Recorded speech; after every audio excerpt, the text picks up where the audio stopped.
Welcome to Delight in the Limelight. Today's episode is a little twist from our usual conversation about speaking confidence. Instead of talking about communication with other humans, we'll be talking about how we connect with our canine friends.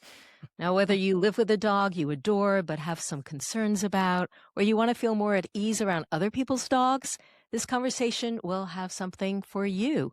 My guest, Theresa Kolpakova, is a professional certified positive reinforcement dog trainer, canine behavior specialist. She has more than 2 decades of experience helping people and dogs build calmer and more trusting relationships through respectful communication. Now, before we get into the show, I want to let you know that the Speaker Login Journal is now available for you to prepare, reflect, and track each of your speaking experiences. Using the journal sets you up for a peak experience every time you speak, and it ensures that you learn from each occasion with a positive growth mindset. The Speaker Login Journal is available on Amazon. And now, onto our show. Welcome, Theresa Kolpakova. Thank you so much, Linda. So excited to be here. I'm so excited to have you here. I do not have a dog, but I've always been really, really interested in dog training. What's the most common mistake that you see people make? I think the most common that is very understandable is dogs being held very tightly on leash, and so tightly so that they barely have more than even 2 feet of leash space to navigate anywhere but right next to their person.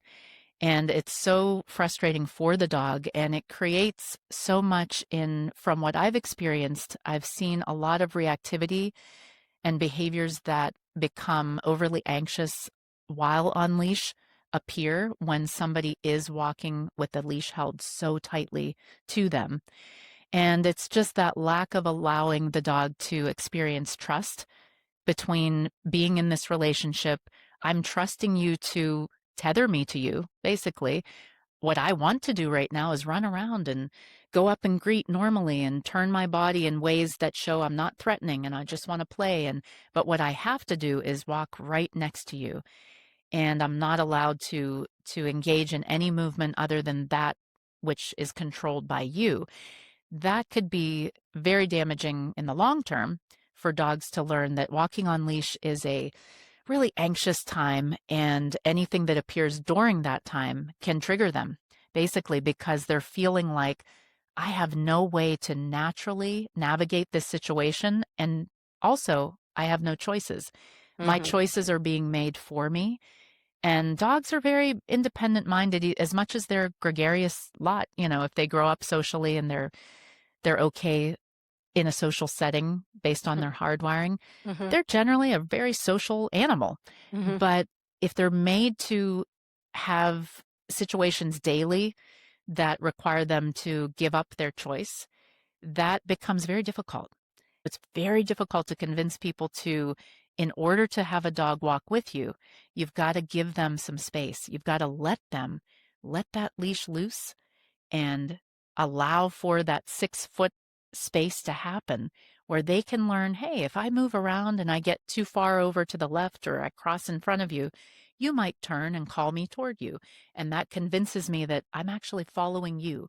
It almost sounds like what a lot of people get wrong is wanting to be in control. I think for a lot of people, comfort can come from feeling in control of their behaviors or of the dog themselves. So it's tough because with a dog relationship, a dog-human relationship, it's not about control. It's about mutual respect, where you're able to use your body language to affect a change in the behavior subtly or very directly by turning right around and walking the other way, for example, gaining some distance between yourself and another dog or another person, if that's what triggers the dog to feel nervous.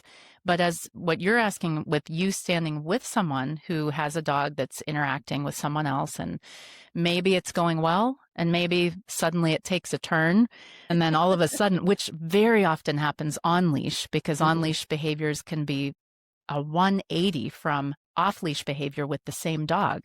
And just based on that restricted ability to move freely. And dogs are so much about moving freely and identifying a potential threat or a safe situation by body language. You're speaking through your leash. So if you're grabbing and you're tensing, that sends a signal, oops, if my person's tense, maybe I should be too. What Mm, happened? I felt really good. Now suddenly I feel maybe I should look for something that I'm missing, something mm, concerning or something threatening or something a little bit, triggering that I didn't even know was there. And it could just be the person feeling nervous or anxious. So if you're standing with them, if you start to feel uncomfortable, just start moving along, distance yourself.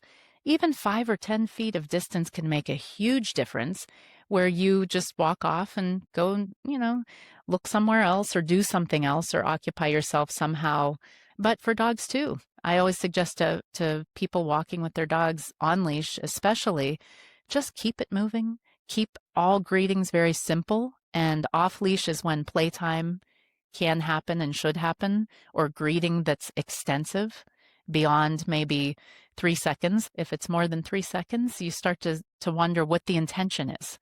What's the social expectation? what I notice is that, let's say in the field, there are people that meet each other and they start chatting.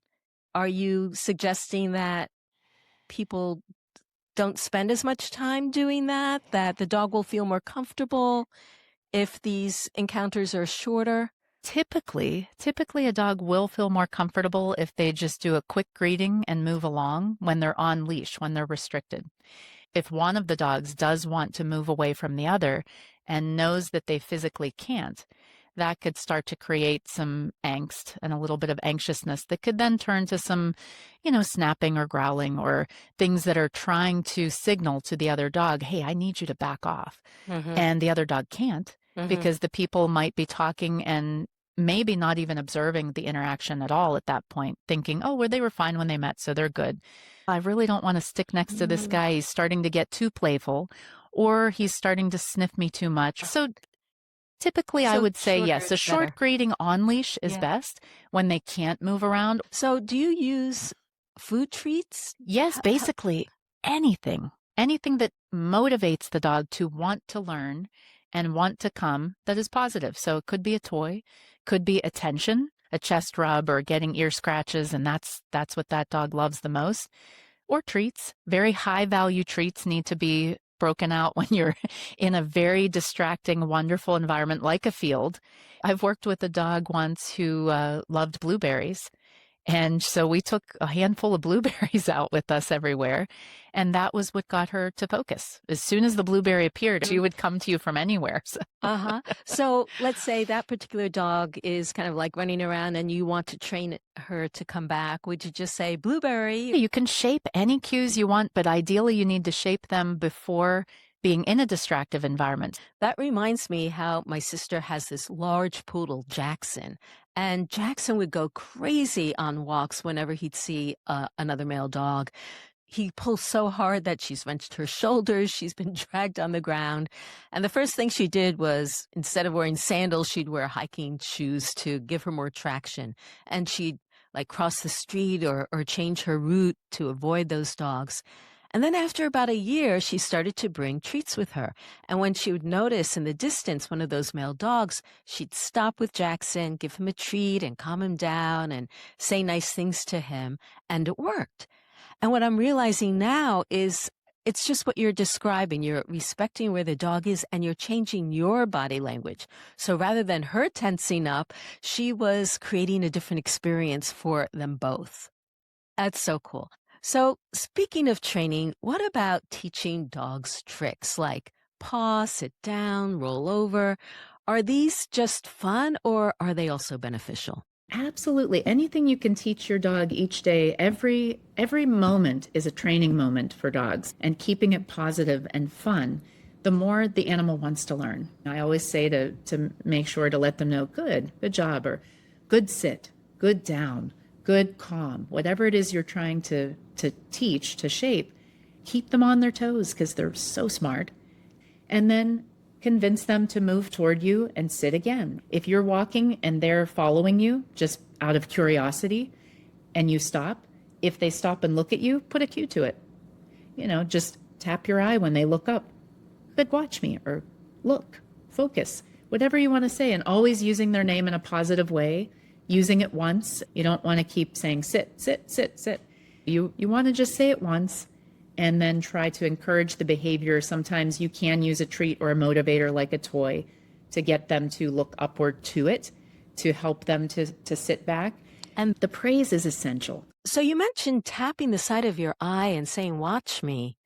Let's talk more about eye contact, because I imagine it's an important way of connecting with your dog. Very much so. There are so many moments where you're looking and you make eye contact and you can look to them and look off to the side, and they might go to a different spot in the room because you did that.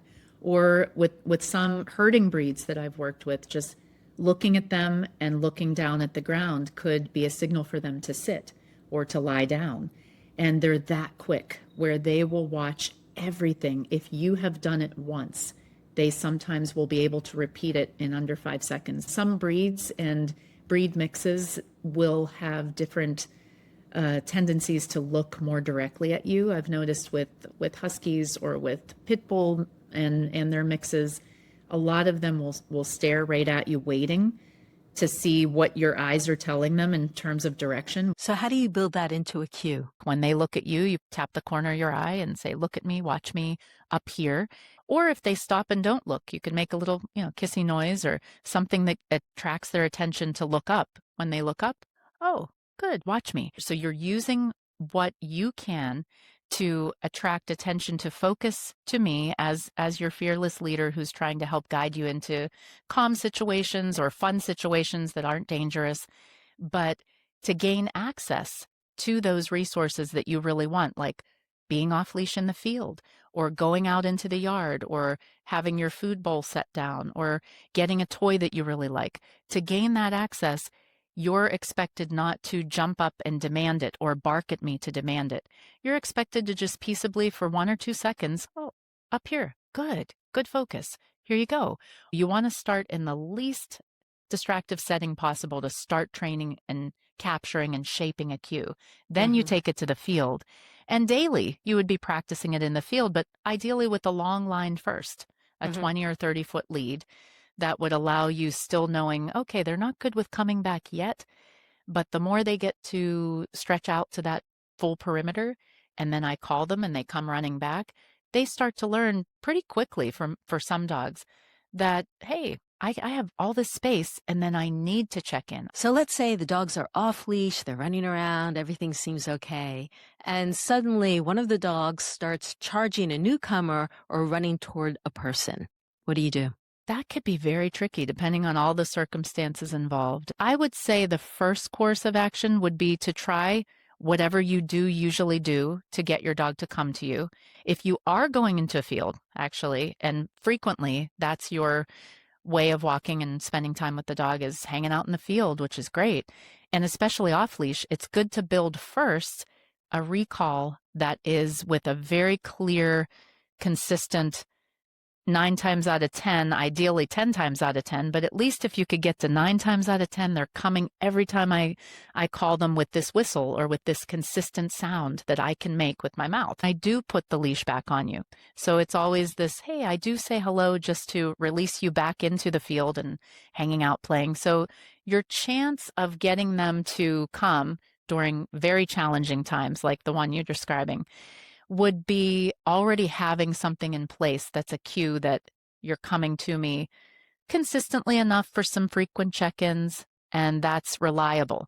If they're not reliable off leash, I wouldn't have them off leash. I'd say work with them on a 20 or 30-foot lead where they're coming back and forth. They have freedom of movement, but they are able to be still attached to you somehow. And in that case, should that happen, you could just walk up and say, hey, let's go. Give a very clear, calm, let's go, or this way. Silently walking away to encourage them to follow you, turning, praising, and using your body. Bend down to affect a more inviting stance, bending down and crouching down to the side, and even just tapping the side of your leg can encourage dogs to run toward you. I want to talk about another kind of scenario. I have a friend with 2 golden labs, and every time I'd come up to the door, they'd be barking and jumping. And even though I knew they wouldn't bite, it was intimidating.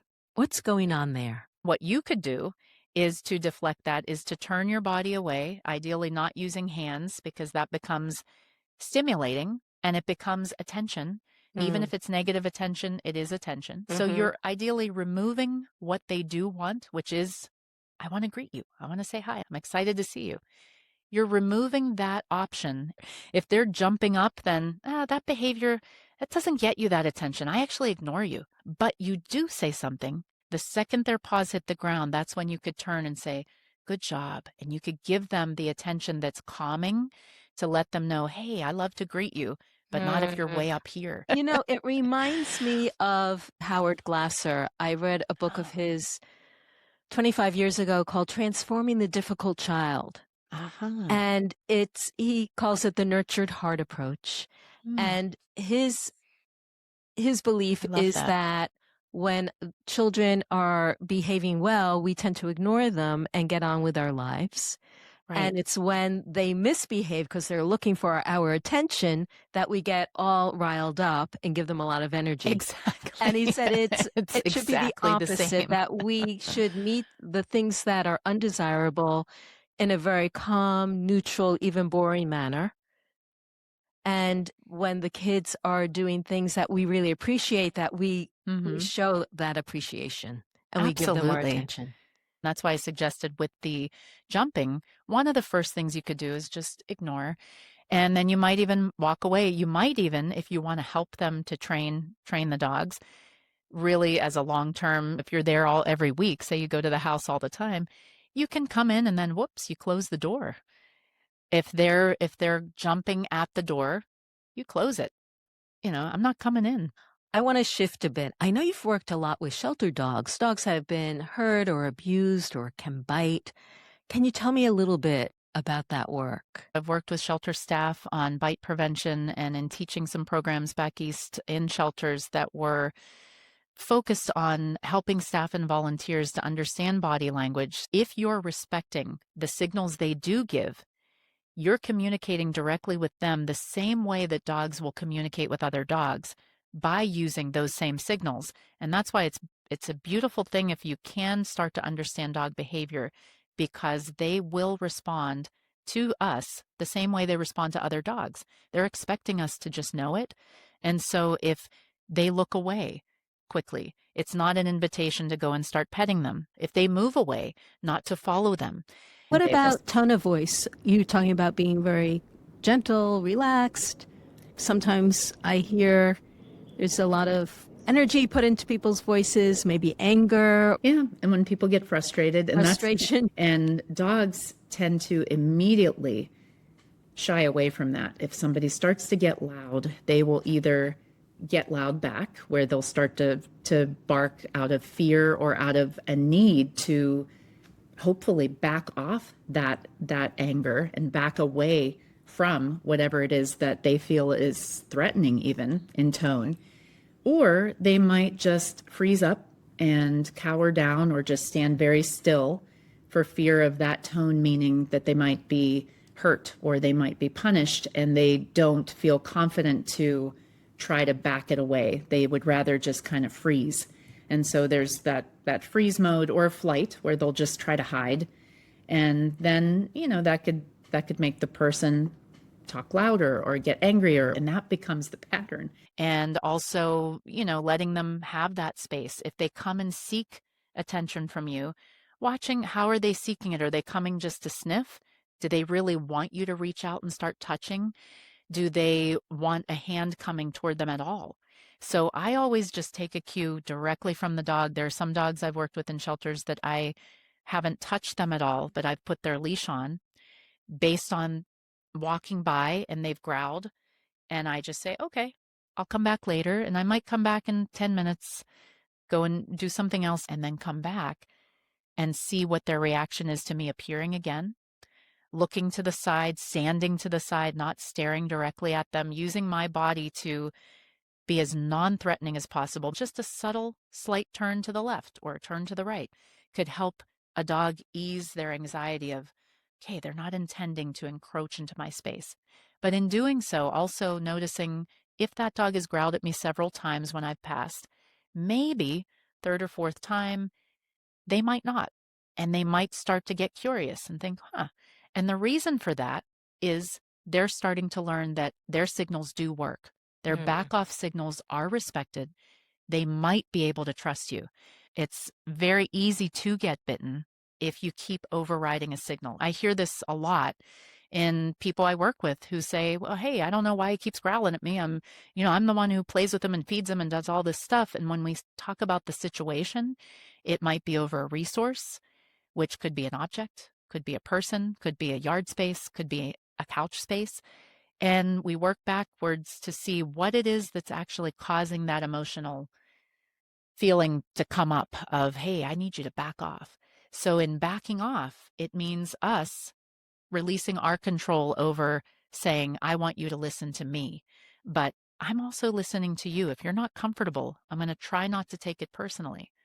I would have assumed that the goal was to get the dog to listen to me, not for me to listen to the dog. Right. A lot of people have that assumption that they need Mhm. to be in charge, and especially on leash too, when your dog starts barking and people react to you saying something like, what's wrong with your dog, or what's wrong with you, or control your dog. One of the first things I always ask people is, how do you feel when your dog reacts this way? It's always, I'm so embarrassed. And so it's all about just finding your own comfort zone to build confidence in order to allow your dog to feel confident with you.